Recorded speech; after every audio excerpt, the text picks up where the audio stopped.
Hi guys, Adobe Illustrator Master Classல இந்த வீடியோவில் பார்க்க போகிறோம் Blend Tool.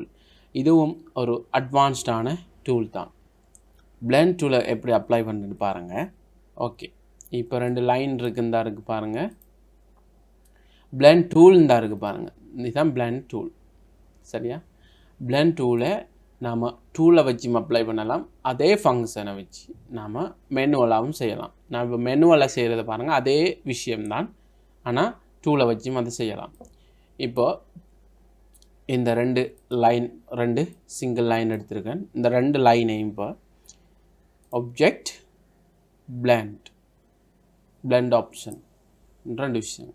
பிளெண்ட் ஆப்ஷனுக்கு போய் இதில் வந்து நீங்கள் இதை மாற்றுறேன்னு சொன்னால் ஏதாவது சேஞ்ச் பண்ணுறடா சேஞ்ச் பண்ணிவிட்டு இதில் ஒரு நீங்கள் அந்த பிளெண்ட் எத்தனை வரணும் அந்த ஆப்ஜெக்ட்ன்றதை வந்து 8 நான் ஒரு 15 செட் பண்ணுறேன். இப்போ ஓகே, அப்போ பிளெண்ட் ஆப்ஷனை செட் பண்ணிட்டோம். இப்போது டூலை எடுத்து ஏதாவது 2 பார்ட்டை, இந்த 2 ஆப்ஜெக்ட்லேயுமே ஏதாவது 2 பார்ட்டை ஜாயின் பண்ணுங்கள். இப்போ நான் இந்த பாத்தையும் ஜாயின் பண்ண போகிறேன். சரியா?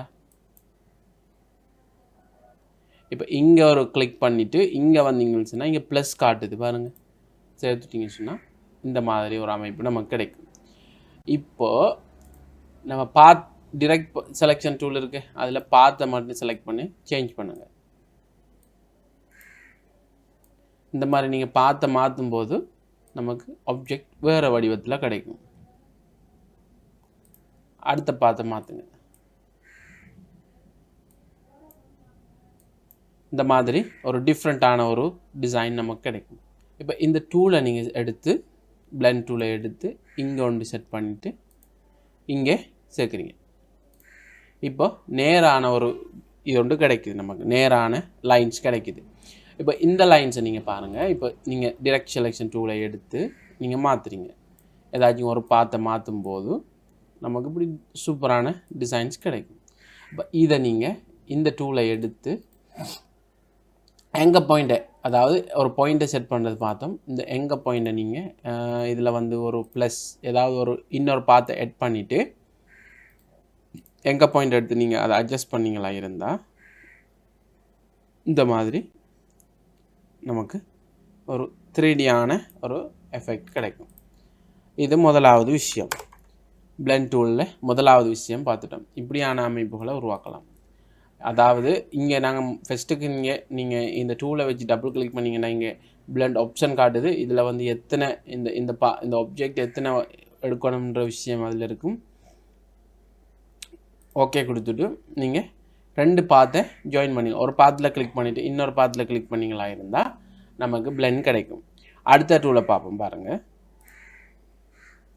அப்போ இப்படியான ஒரு பிளெண்ட் டூலில் இன்னொரு எக்ஸாம்பிள் பாருங்கள். இப்போ இந்த ஒரு ஷேப் எடுத்துருக்கேன். இதில் வந்து இன்னொரு காப்பியை இந்த மாதிரியும் எடுக்கிறேன். சரியா?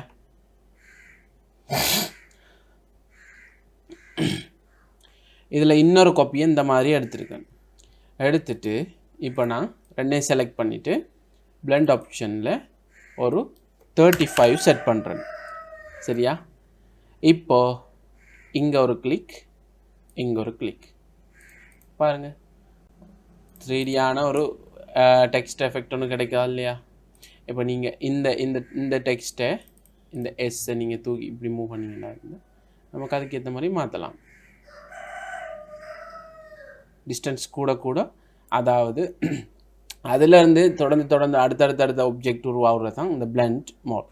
இந்த மாதிரி விஷயங்களை நாம் இந்த பிளெண்ட் டூலை வச்சு செய்யலாம். இப்போ இன்னொரு எக்ஸாம்பிள் பாருங்கள். இப்போ இங்கே நிறைய கிரேடியன்ட் கலர் ஆட் பண்ண மாதிரி நிறைய டாட்ஸ் எடுத்து வச்சுருக்கேன். இதில் இந்த எல்லா டாட்ஸையுமே செலக்ட் பண்ணிவிட்டு இங்கே பிளெண்ட் ஆப்ஷனில் வந்து இந்த எத்தனை ஸ்டெப்ஸ் அது வரணுன்றதை சேஞ்ச் பண்ணுவோம். நான் 40க்கு சேஞ்ச் பண்ணுறேன். சேஞ்ச் பண்ணிவிட்டு இப்போது பிளெண்ட் டூலை எடுத்து இங்கே ஒரு கிளிக், இங்கே ஒரு கிளிக். இப்போ பாருங்கள், இந்த மாதிரி ஒரு அமைப்பு ஒன்று கிடைக்குது நமக்கு. இப்போ இந்த அமைப்பில் நாம் இந்த எண்ணிக்கையை கூட்டுறதா இருந்தால் நாம் இங்கே பிளெண்டை கூட்டணும். கூட்டிட்டு நீங்கள் இதில் ஏதாவது ஒரு லேயரை நீங்கள் இணைச்சிங்களா இருந்தால் நமக்கு நெருக்கிற மாதிரி கிடைக்கும். அது இந்த மாதிரி கிடைக்கும்.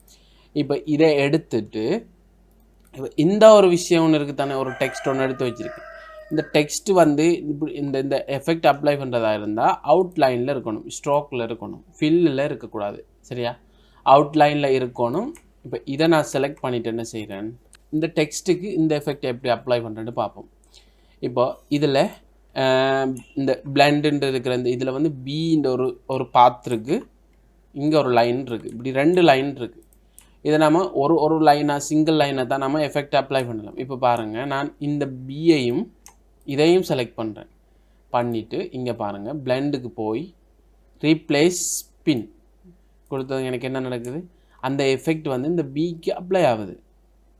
அப்போ இதில் சைஸை நீங்கள் சின்னதாக்கும் போது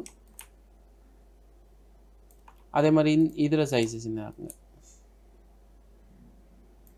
அப்போ பிளெண்ட் வந்து நமக்கு காணாது, பிளெண்ட் நமக்கு காணாது. அப்போ ஆப்ஷனுக்குள்ளே போய் எண்ணிக்கையை கூட்டுவோம்.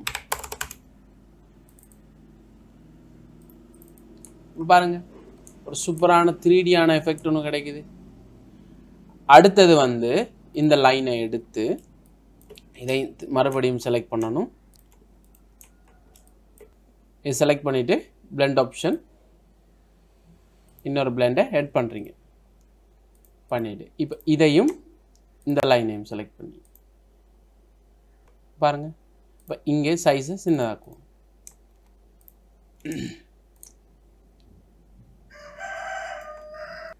பிளெண்டர் அந்த பி வந்து 3Dயான ஒரு எஃபெக்டை உருவாக்கலாம், இப்படி சூப்பரான எஃபெக்டை உருவாக்கலாம் இந்த பிளெண்ட் ஆப்ஷன் மூலமாக. அடுத்தது பாருங்கள், இந்த எல்லுக்கு அப்ளை பண்ணுவோம். ஒவ்வொரு டெக்ஸ்ட்டுக்குமே நம்ம தனித்தனியாக பிளெண்ட் எட் பண்ண வேண்டி வரும். இதில் இந்த சைஸை நம்ம டிக்ரீஸ் பண்ணிக்குவோம், இன்னும் கொஞ்சம் கூட்டுவோம். இப்போ பிளெண்ட் ஸ்டார்ட் எண்ட், நமக்கு பிளெண்ட் எண்ணிக்கை காணாது அப்படின்னு கூட்டுவோம். 100ல் வைக்கிறேன். அதாவது ஒவ்வொரு அந்த டாட் வந்து எத்தனை இடையில இருக்குன்றதான் அது. அதாவது இப்போ இப்படி கட் பண்ணுங்களேன், இப்போ ஒவ்வொரு அணுவும் சேர்ந்து ஏதாவது ஒரு பொருளை உருவாக்குற மாதிரி ஒவ்வொரு ஒப்ஜெக்டும் இந்த சர்க்கிள் மாதிரி ஒவ்வொரு ஒப்ஜெக்டும் சேர்ந்து ஒரு ஒப்ஜெக்டை உருவாக்குது, ஒரு டிசைனை. அப்போ அதை நம்ம இந்த எல்லுக்கு அப்ளை பண்ணுவோம். நல்லா இருக்கா இல்லையா? இப்போ அடுத்தது ஈக்கு அப்ளை பண்ணுவோம்.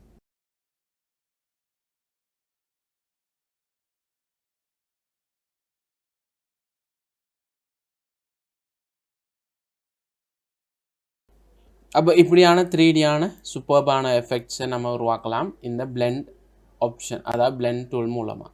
சரியா? இதுதான் பிளெண்ட் டூலோட கான்செப்ட். இப்போ உங்களுக்கு இந்த பிளெண்ட் டூலை பற்றி ஒரு ஐடியா ஒன்று வந்திருக்கும். அடுத்தது நாம் கிராஃப் டூலை பற்றி பார்ப்போம் நெக்ஸ்ட் வீடியோவில். ஓகே, இன்ஷா அல்லாஹ் நெக்ஸ்ட் வீடியோவில் சந்திப்போம்.